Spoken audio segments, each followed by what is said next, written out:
Question number 53 important छ, यसलाई solution गरौँ है।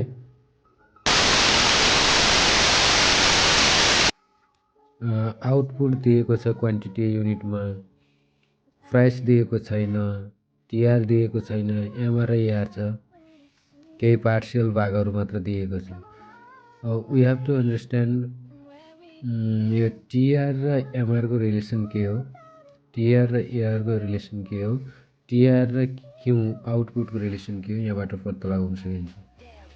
जस्तो एमआर भनेको वान मोर एडिसनल युनिटको इन्कम हो, रेभेन्यू हो। अब यसको आधारमा चाहिँ हामीले टिआर फाइन्ड आउट गर्न सक्छौँ।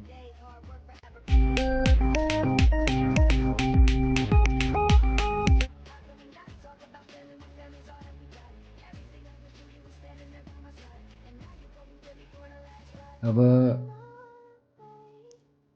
टिआर 10 छ, प्राइस चाहिँ 10 भइहाल्यो। एभरेज निकाल्ने भनेको टिआर डिभाइडेड बाई क्यू गर्ने हो। एवं रीतले टिआर फाइन्ड आउट गर्ने, टिआरको रिलेसन चाहिँ एमआरसँग लिङ्केज गर्ने, TR changes divided by output गर्दाखेरि एमआर आउँछ। जस्तो सेकेन्डको गरौँ, सेकेन्ड युनिट आउटपुट गर्दाखेरि टिआर छैन, एमआर छैन, प्राइस छैन, एआर मात्र छ। एआर 9 हुनु भनेको हो,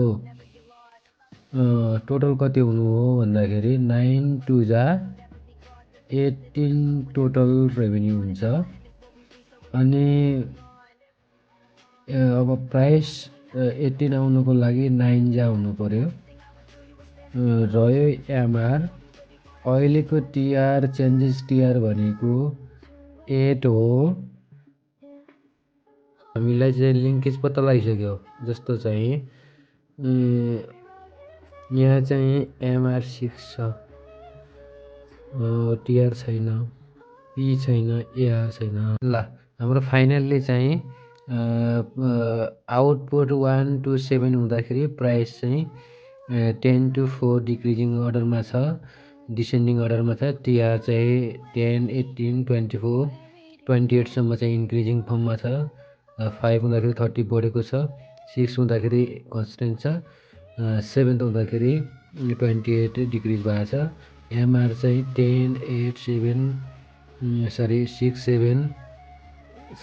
6 4 2 0 -2 हुन्छ, यो घटेको हो। अनि एआर चाहिँ अब 10 9 8 7 6 5 4 एवं रीतिले चाहिँ डिक्रिजिङ फर्ममा छ, डिक्रिजिङ घट्दो दरमा छ। यो यहाँसम्म चाहिँ घटेको छ, 0 छ। यो चाहिँ पोजिटिभली घटेको हो, यो चाहिँ नेगेटिभली घटेको डिक्रिजिङ हो। अब रह्यो यतापट्टि 28 सम्म चाहिँ 10 18 24 28 30 सम्म बढ्यो, 30 मा कन्सटेन्ट रह्यो, 28 मा घट्यो। अब यसको ग्राफ बनाउँ।